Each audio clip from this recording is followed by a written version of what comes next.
warahmatullahi wabarakatuh.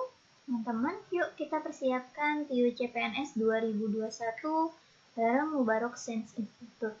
Kali ini kita akan coba bahas bersama soal dari Kak Resa Ayu Oktavia. Untuk teman-teman yang saat belajar mengalami kesulitan atau ragu tentang soal CPNS, bisa minta bahas di bit.ly/bahas CPNS MSI. Nah, kali ini soal dari Kak Resa yaitu jika X sama dengan negatif 2 pangkat 6 dan Y sama dengan 2 pangkat 6, maka ini kita akan coba bahas dua versi ya. Yang pertama versi ngebut, kemudian yang satunya lebih pelan supaya dipahami. Di sini Y sama dengan negatif 2 pangkat 6. X ya, Y-nya 2 pangkat 6.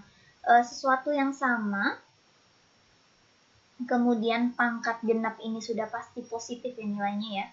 Berarti X ini nanti negatif kali positif, dia akan bernilai negatif. Kemudian Y akan bernilai positif. Nah, negatif sama positif sudah pasti bahwa ini tidak akan sama ya. Maksudnya X sama dengan Y kuadrat tuh tidak akan sama. Kemudian negatif dan positif juga tidak akan sama. Maka kemungkinannya adalah negatif ini akan lebih kecil dari positif. Nah, ini udah pasti ya.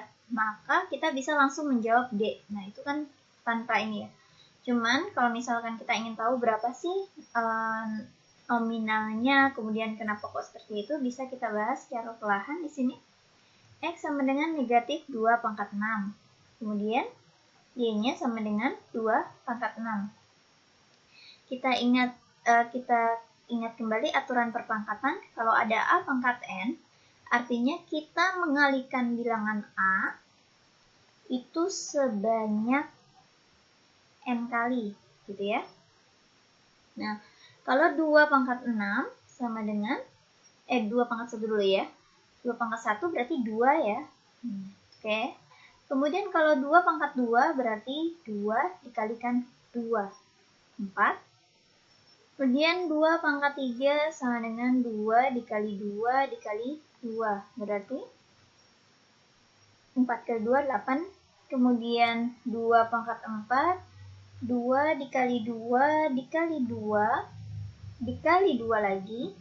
Artinya 8 kali 2, 16. Kemudian 2 pangkat 5, 2 dikali 2 kali 2 kali 2 kali 2, di 16 kali 2, 32, dan 2 pangkat 6 berarti mengalihkan 2 sebanyak 6 kali. Jadi 64. Nah, berarti X ini bernilai negatif 64, Y-nya bernilai 64. Nah, apa hubungan X dengan Y? X-nya min 64, terus Y-nya 64. Nah, misalkan kita mau satu-satu ya. A, X sama dengan Y kuadrat. Nggak mungkin ya. Negatif sama dengan 64 kali 64. Kemudian yang C, X sama dengan Y. Negatif tidak sama dengan positif. Kemudian D, X kurang dari Y. Nah, ini benar ya. Maksudnya bilangan negatif akan lebih kecil dari positif. Kemudian X lebih besar dari Y. Nah, ini salah. Kenapa? Karena tidak mungkin negatif itu lebih besar dari positif. Nah, ini kalau cara panjang. Jadi kalau mau cara singkat, kita sudah tahu bahwa X ini akan bernilai negatif, Y juga akan bernilai positif, maka negatif lebih kecil dari positif, kita bisa langsung jawab D. Tapi untuk yang penasaran berapa sih nilainya, kenapa bisa jawabannya seperti itu, ini penjabaran lebih lanjut. Oke, demikian ini soal request dari Kak Resa ya. Semoga bermanfaat. Semoga lulus tes CPNS 2021 Kak. Saya akhiri. Assalamualaikum warahmatullahi wabarakatuh.